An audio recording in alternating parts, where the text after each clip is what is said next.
What it is, everybody. This is Sheridan Labrat Hall here, coming to you live from the Maze Studios. And real quick, I want to give another shout out, as always, to my lovely woman, Miss Samantha Rapp, for making the two logos that you've seen today. She did a lot of work for them, and she did a great job. So thank you so much for that. And she is also one of the executive producers here at Maze Studios. So thank you out for her for all that. And thank you for listening. You've already listened, hopefully, to the first episode of what it means to be a nerd, what that word means. And really, it's kind of lumped up into, nerd and geek, and how it's pretty much been just all in one. So without further ado, we're going to jump into this episode of The Gates of Nerdvana. And this one is entitled My Therapist Was a Dragon. And here we're going to be talking a little bit about the differences between the pros and the cons of using, things such as movies and books and other things, as therapeutic outlets and coping mechanisms, and kind of really jumping into that and, how it can help or how it can hurt your life. And so we're going to hit on a pro here.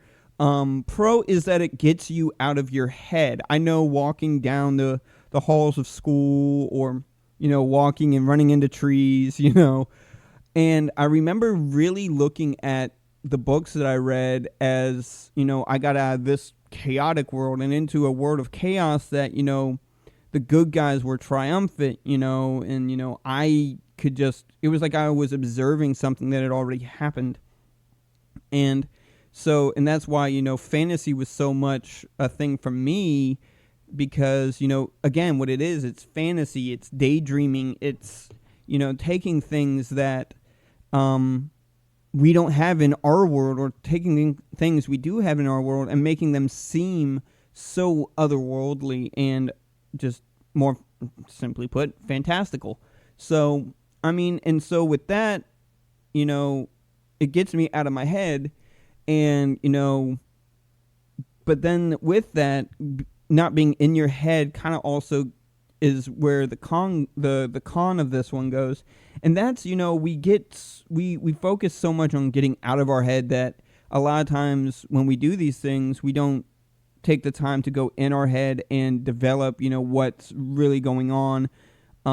We avoid things, and avoidance isn't always best, and usually isn't actually. And so, when we go into these books, we go into other worlds, but what we need to understand is we don't live there. We don't stay in those worlds. We can't stay in those worlds.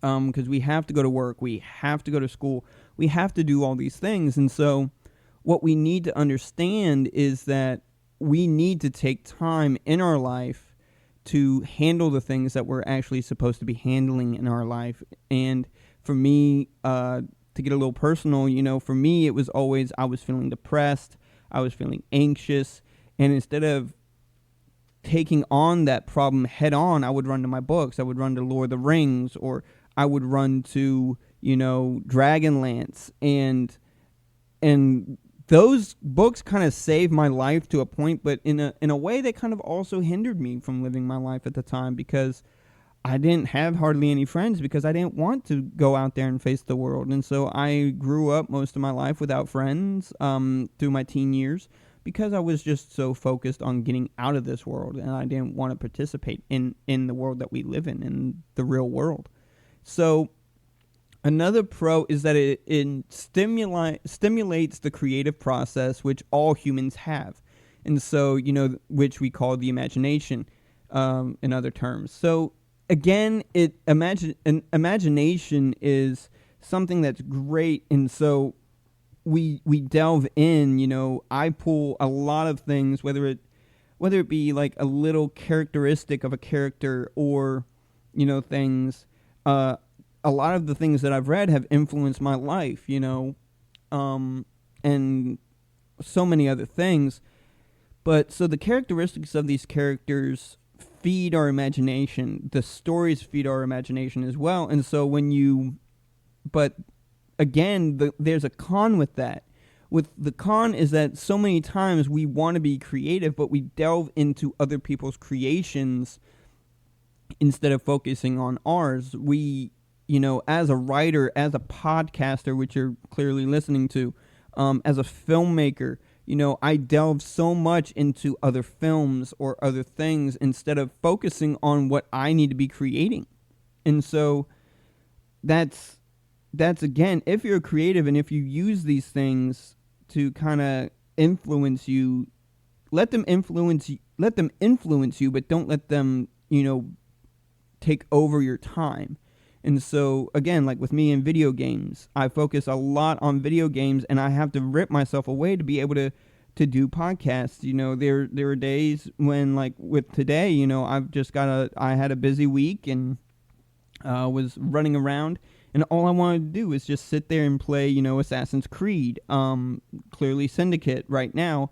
But, I mean, there was just a lot of things going on, and I didn't want to take the energy, but as a creative, these are things that we have to do. We have to create these things because, we can't just live off of consuming. We have to create. And that's what I think the con is that so many times we get so caught up in doing things and delving into things that other people have created instead of creating ourselves.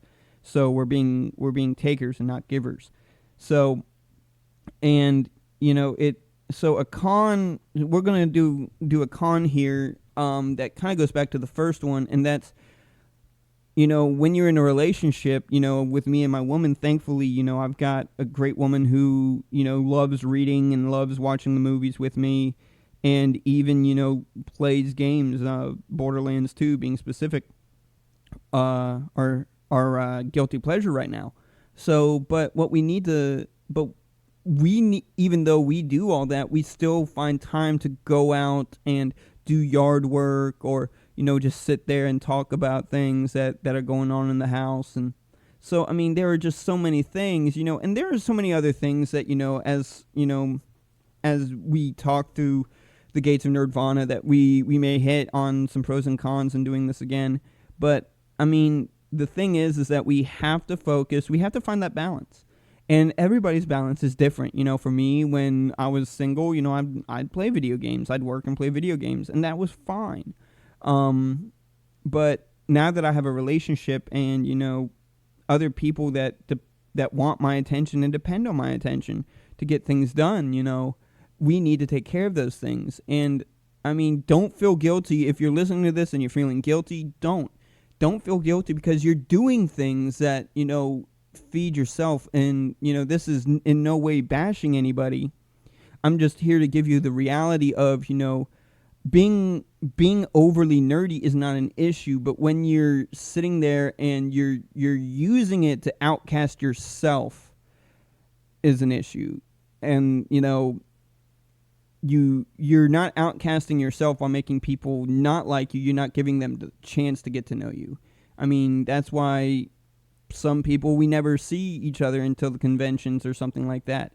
And if you're listening to this and you're going to conventions and stuff like that, please, I beg you, go and talk to other people outside of these conventions. Get off of Facebook and go hang out with these people. That's why that's why I love Dungeons and Dragons so much as a therapeutic outlet. It's like group therapy in a way.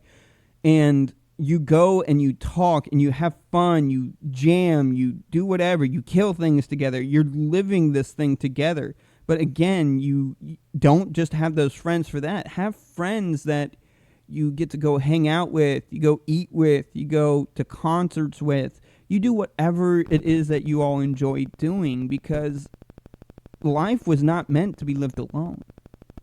And you may say, well, I'm never alone because I'm in these books. Well, the thing is those books, those characters can't jump out at the page to you and hang out with you. They can't give you, the exact words that you need to hear all the time, So, I mean, it's just, please, I beg you, go out, have fun, use your coping mechanism, use this, enjoy these things, but also get out in this life and enjoy what this life has to offer, because the people that wrote these things come from outside. They come from outside the book. They took what they experienced in the outside world and put them into a book that that you enjoy. So again, I can't stress it enough. Get out there. If you're listening to this, awesome. Thank you. Now get up off your couch and go watch and go hang out, because again, this life is not meant to be lived alone.